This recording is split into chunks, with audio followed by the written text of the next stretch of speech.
Have you ever stopped in the middle of a thought and realized you weren't thinking in your mother tongue?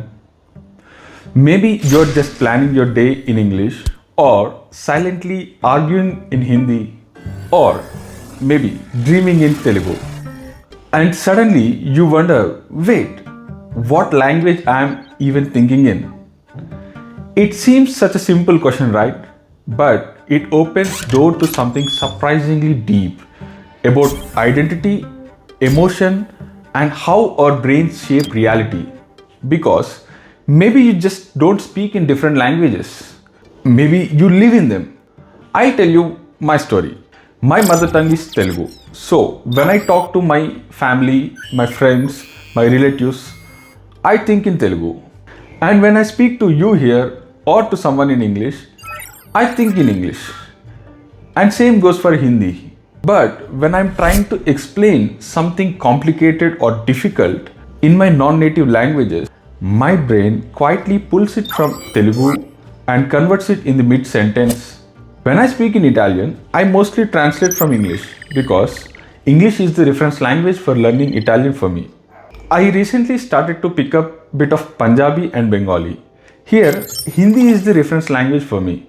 So when something complicated to explain, they come from somewhere between Hindi and Telugu. It's like my brain is a switchboard constantly flipping, translating, merging. And if you are a bilingual or multilingual, you probably have done same without even realizing it. But here is the truth. Most of us don't think in language at all. We think in fragments, feelings, images. And we only turn them into languages when we need to speak or write. Sometimes it's just a voice. Sometimes it's the shape or sensation. Thoughts aren't words, they become words. And the language we choose, that depends on what we are doing or how we are feeling. According to neuroscience, when we think in a language, we activate areas or regions like Broca's and Wernicke's. Those control speech and comprehension. But what about emotional memories? They show up in the limbic system, which doesn't use words at all. That's why when something hurts deeply or when you feel an emotion very intensely, you don't find words to express what you are feeling.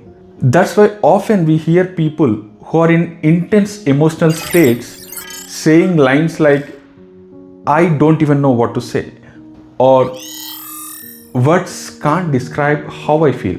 और in Hindi मुझे समझ नहीं आ रहा क्या कहूँ, और कुछ जज्बात नहीं कहे जाते, बस महसूस किया जाता है.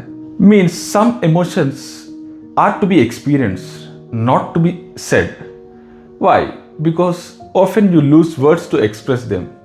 No matter whatever language is, you might have heard these phrases saying people at some point, right? But why? Because sometimes language is too slow for how fast we feel.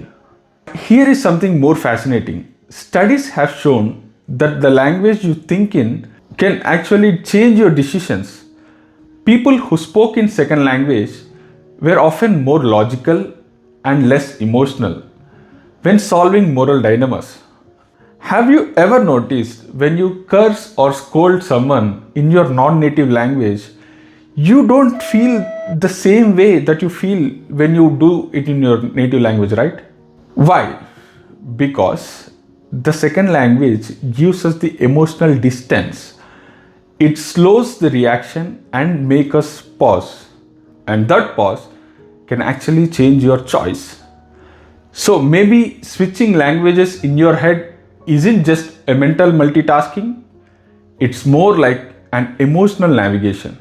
And sometimes, even when you are thinking, speaking, and writing in the same language, like English, for example, your brain still fumbles.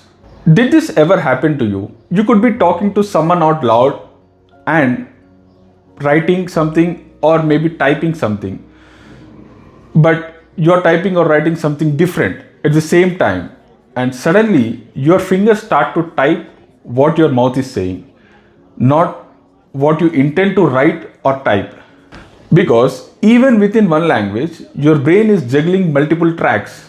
At some point, they overlap, not because you are distracted, because your thoughts aren't in words, they are in meaning, and meaning always leaks through your strongest channel. So, the next time you catch yourself thinking, just pause and ask, whose voice is this? Is this my mother tongue, or is this my work tongue, or something just I built for survival? Because the language in your head isn't just grammar and vocabulary, it's the story of who you are, where you have been, and how your mind tries to make sense of the world even more than one truth. You don't just speak in many languages, you live in them. So tell me, what language do you think in? And does it change depending upon your emotion? Let's decode the inner voice together. If you are interested to know how your nose time travels, check out this video. Subscribe to Tark for more questions that don't just teach but unfold.